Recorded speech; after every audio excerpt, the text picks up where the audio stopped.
This is Rockslapping Champions. Player 1. Playing Artanis, we have Remnant. And player 2. Playing Zagara, we have Ancalagon. So you will notice that there are a bunch of mutators active on this mission. You can see we have Diffusion and we have Lava Burst. Diffusion basically means that if you are too close to an enemy unit that you are attacking, your units will also take damage. It also means that when you are attacking enemy units, the enemy units around them also take damage.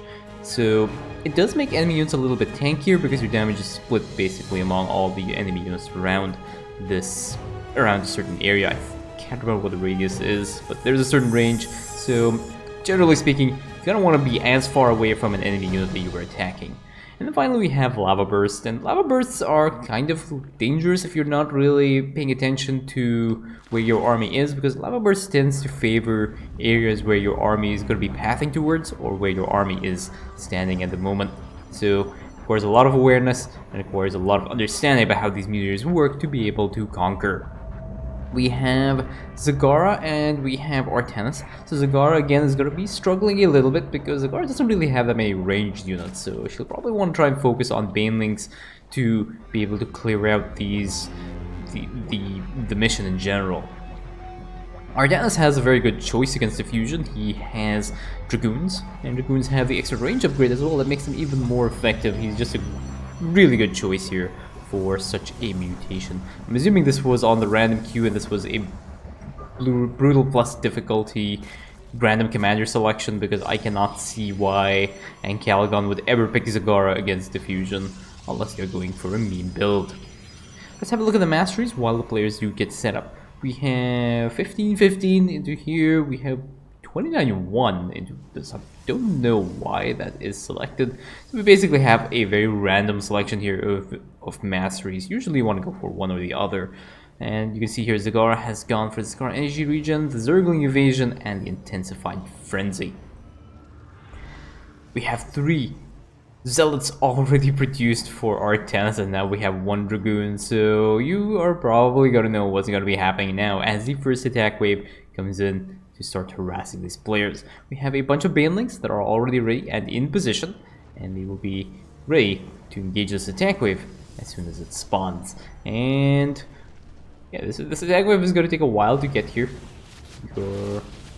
Yeah, so we have a bunch of Hunter Killers now for Zagara, and you can see now the Hunter Killers are not really taking any damage. You can see the Baneling Barrage does end up whiffing here, and now Artanis' army is right on top of Amon's army, and now Artanis is going to be pathing through the Lava Bursts, and some of his Dragoons do end up taking a little bit of damage. You see what happens here to Artanis' Zealots. His Zealots are just going to get completely melted because of Diffusion, because Diffusion is really, really nasty if you're not paying attention. Notice how Zagara is just moving out of the way because she knows that if she's within range, she's going to be taking a huge brunt of the hit. You just see these Dragoons just absolutely melting because of Diffusion. It doesn't seem that Artanis is aware of what is going on.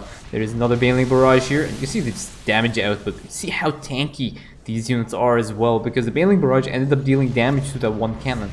Good in general, but Baneling Barrages can get your ally killed if you are playing Artanis, for example, and you are not paying attention to how far away your units are, because all it takes is one Zealot to run towards your army, and that Zealot will start spreading the damage out evenly among your army as well. Production-wise, Artanis is put down his Nexus now. You can see one Baneling Barrage here, pretty much a reasonably good shot here, does end up clearing out pretty much. Take a look at the damage here again on that Dragoon. I have to emphasize how deadly Diffusion can be if you're not paying attention.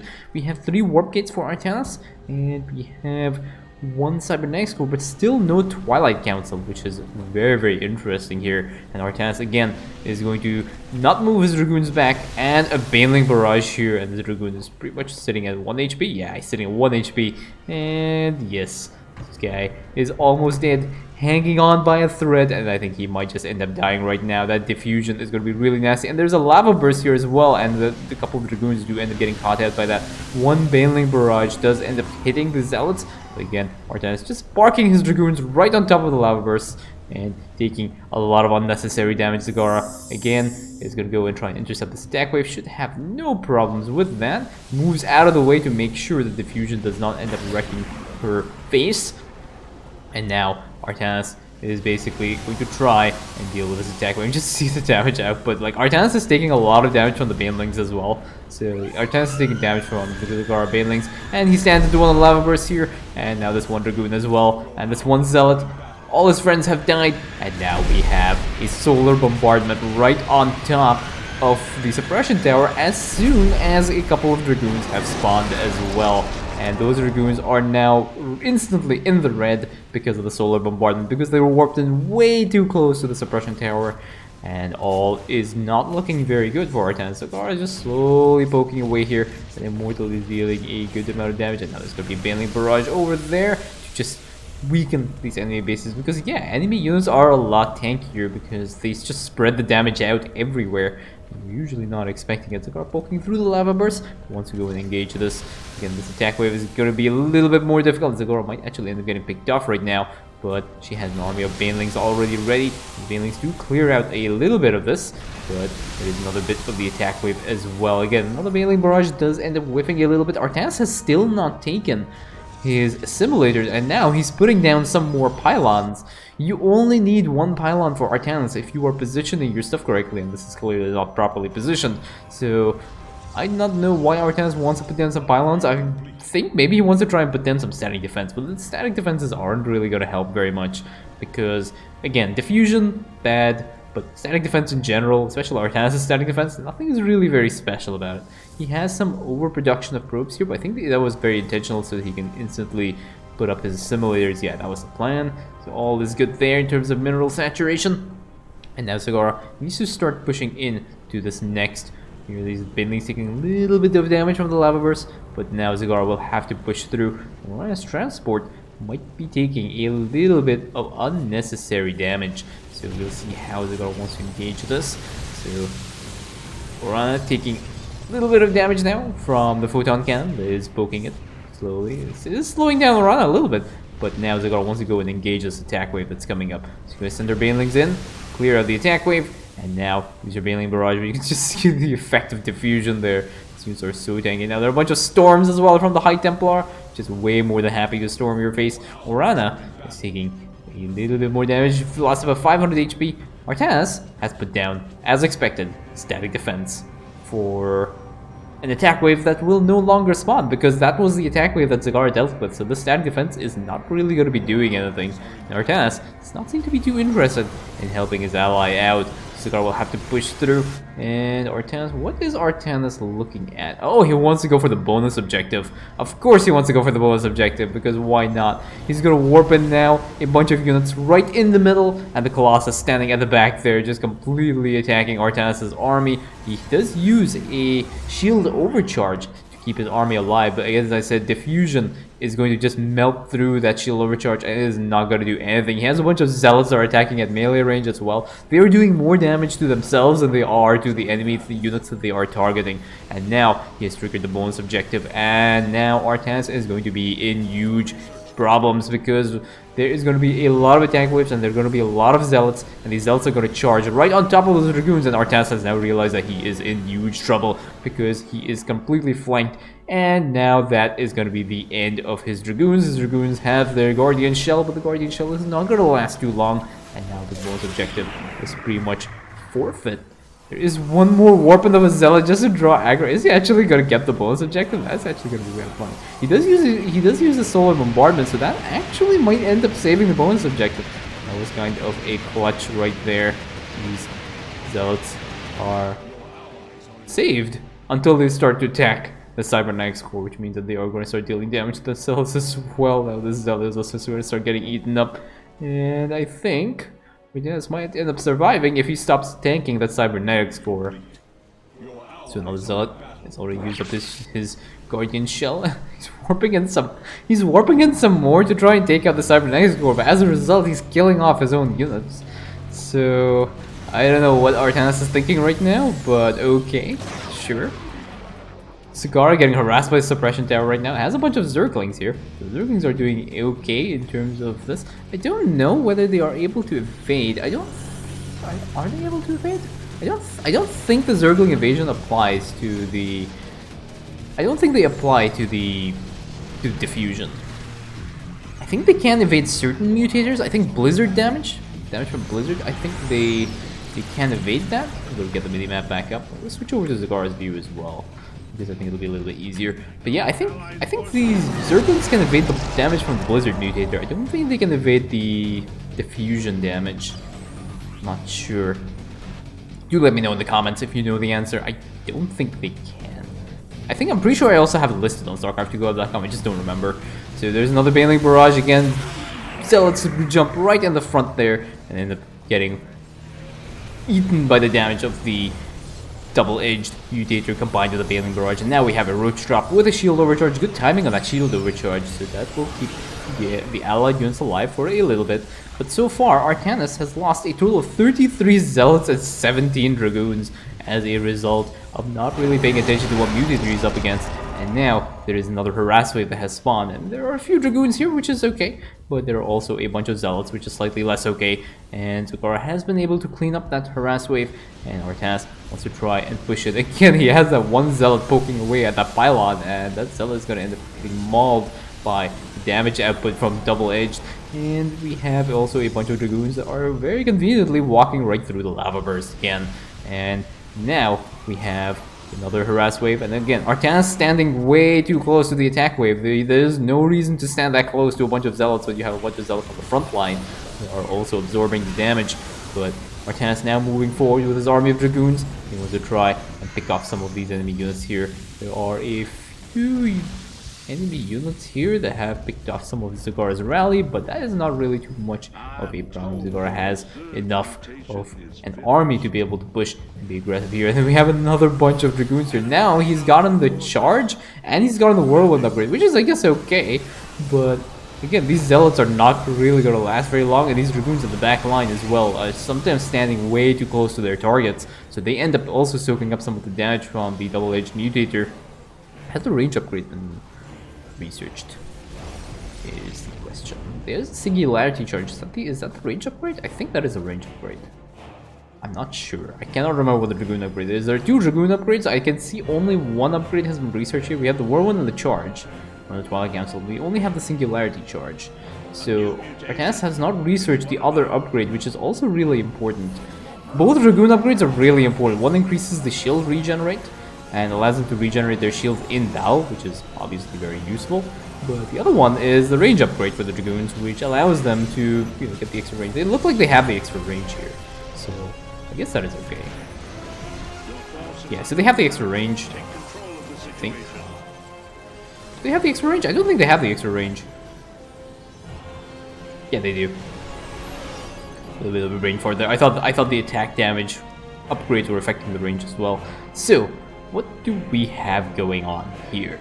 We have a bunch of Banelings that have cleared up the attack wave that has spawned. Artanis warping in some more Zealots, some more Dragoons, and he is ready to face the next part of this battle by walking straight into the lava burst, flexing on Amon, saying, I don't care about lava bursts at all. But apparently the lava bursts are more than happy to pick up some of Artanis' units, and the rest of his Dragoons want to share that glory, and he is also getting picked off a lot by the lava burst over here. And now there is a hybrid dominator that is more than happy to cast some storms right on top of Artanis' army. And now this hybrid dominator is going to be dealing so much damage to the units on the back there. Just plasma blasts everywhere, storms everywhere, and Artanis' army is getting completely wrecked by his own damage output because he was standing right on top of the hybrid dominator when he was attacking in. So we have a total of 80 Zealots? Is it 60 or 80 Zealots? 32 Dragoons. Let's have a look at the stats. We have 13,000 minerals, so it is very possible that those can't be 80 Zealots. It can't be like 60, right? We'll check on that in just a little bit because I'm pretty sure he's going to end up losing some Zealots a little bit more in the future. We'll have a look at how many Zealots were actually lost, but a lot of Zealots have given their lives. Even if it is 60 Zealots, that kind of hurts. A few more warping of Zealots as well, some more Dragoons. Artanis is utilizing all his resources effectively, but the reason why he is not able to maintain an army is because stuff like this is happening, and he's just moving his army right through that lava burst and just splitting the damage very nicely across his army, making sure all his units are in the yellow before he takes an engage. And now He's gonna start attacking this enemy camp here, and some more zealots are gonna end up getting killed off as well as a result of this engage. They are attacking this immortal right now, so it's just a matter of time before these dragoons start to grasp this one immortal before Artanis loses the rest of his army. Again, this dragoon taking a lot of damage, and he wants to move into this area as well. But yeah, just notice how these lava bursts tend to focus areas where your army will be passing through. It's very, very intentional. Where is Artanis going? He's gonna move right through this lava burst and park his army right in the middle here. He does use the solar bombardment right on top of the suppression tower, but again, a lot of damage has been taken as a result of that, and lost 5 more zealots in the course of that engage. And now Amon's army is going to start storming these dragoons, and these dragoons, remember, have used up, or a good chunk of them have used up their guardian shell, which means that they are not going to be able to take up proper engages, especially if they start moving through the lava burst like that. And that was just catastrophic. So much damage being dealt right on top of Artanis' army. And now Artanis moves his dragoons right into position here, and his zealots in the front line, again soaking up the damage from the suppression tower. And those zealots just do not stand a chance. Yeah, they actually lost 94 zealots right now and 37 dragoons. A lot of good men were lost as a result of that. You can see the Guardian Shell is doing a good job at keeping some of the units alive. But again, if you're not really actively moving out of the way of the lava burst and out of the way of the diffusion, you will be taking and soaking up a lot of unnecessary damage. And remember, Zagara's damage output is really high. Her Banelings deal an insane amount of damage, especially when combined with Frenzy and the Adrenal Overload. You can just see how quickly units melt around just Zagara's army. And now the carrier also ends up getting picked up. Zagara just pushing through right now with her army of Doom, and Artanis wants to join in as well by joining in and just walking straight through these lava bursts here. So we have another shield overcharge that gets used, and you can see the damage that has been soaked up by shield overcharge skyrockets. It's just such a good use of an ability. You can keep a lot of units alive, and just 29,000 damage was just defended by shield overcharge, which is really nice. We're going up to about 35,000 to 32,000 right now. I think shield overcharge will wear off just before the 30,000 damage has been reached. But Artanis, right now, he's lost 99 zealots and 39 dragoons. And what is the plan here for Zagara? Zagara wants to she just wants to make these Banelings. The Banelings are going to be her source of damage. Zerglings not really going to be able to help. Now Artanis wants blood. He wants to try and attack Amon's army, but he moves his dragoons right on the front line here. And his dragoons now are going to start getting wrecked by the diffusion mutator. There's an Archon at the back there as well. Zealous charging on the front line, and they are going to get killed off by the dragoon damage. And we have a Colossus on the back line as well. These hybrids are going to start walking up right up to these dragoons. These dragoons now are going to start soaking up their own damage that is being passed on by diffusion. We have a bunch of carriers here, which is okay as well. And these things are going to deal a little bit of damage. If the dragoons start to focus fire damage down, it should not be too much a problem. But there are lava bursts as well into position. Artanis is just moving his army right through the lava burst, and he decides to do a retreat here because he realizes pushing up is going to be a very tall order. And again, a bunch of storms come down onto these dragoons. Dragoons taking a lot of damage, and a lot of the valuable guardian shells are getting procced right now, right before the engage that you need. And that suppression tower area will have to be cleared at some point, but it was cleared a little bit too early because now this is the area that needs to be cleared, and there's going to be an attack wave that is coming up here. We have a roach drop from Zagara. Artanis wants to try and help his ally out as well and starts to move his army into position. And is he going to walk into the lava burst? It's very likely he might walk into the lava burst. Nope, the hybrid decides to approach the army as well. And now you can just see the damage output here from the diffusion combined with the suppression tower. Artanis' army just gets completely wrecked as a result of this engage. And that suppression tower seems to be fine all of yet. And now what is Artanis going to do? He is actually using up all his resources, but again, he's not able to get a large size army because he keeps standing in these lava bursts and he's not moving out of the way. So that one zealot has pretty much gotten killed by that lava burst. Now Artanis wants to push in. Zealot runs straight through the lava burst, and these dragoons are going to be walking straight through more lava bursts as well. And again, just see a lot of unnecessary damage, and the damage is not going to get healed as well. Like, I keep mixing up the double-edged and the diffusion mutators, but these lava bursts deal just such an insane amount of damage. And will Artanis want to engage? Yes, he wants to, and he wants to just again take a lot more damage, unnecessary damage onto Lava Burst. He does use a shield overcharge, a few more storms come down, but Artanis doesn't really care about that. And now we have again a bunch of storms coming down onto Zagar's army, and onto Artanis' army, and his zealots. You can just see how quickly his zealots just melt in front of that suppression tower. And I think that will end the story down. There is another harass wave over here. Zagara has slowly cleared out this enemy base as well, and Artanis wants to go for the bonus objective again. Is he gonna get lucky a second time and actually survive the damage output? Oh no, he has decided to call off on that bonus objective by walking straight through the lava burst again, losing a couple more dragoons in the process. And now we have the double set of suppression towers that have spawned. And Artanis' army is again gonna walk through some more lava bursts here, and he wants to go and deal with his next suppression tower. There will be a defensive wave here. You can see what I mean. Lots of storms coming out, and those zealots are gonna get completely shredded by the storms as well as the diffusion mutator. And now Artanis is standing a little bit too close to that suppression tower, and you can see how quickly that dragoon just ends up being in the red. It does end up surviving surprisingly, but now there is a harass wave at the top here that needs to be addressed, and you can see the diffusion mutator being really tanky, making these High Templars so much tankier than you would normally expect them. Lots of storms coming down on Zagar's army, but I think Zagar has been able to clear out this. I think this should be the last attack wave of the mission before Orana is basically done. Yeah, that is it. Orana's transport has been defended against the onslaught, but a total of 154 zealots and 67 dragoons have gone down, and that is GG.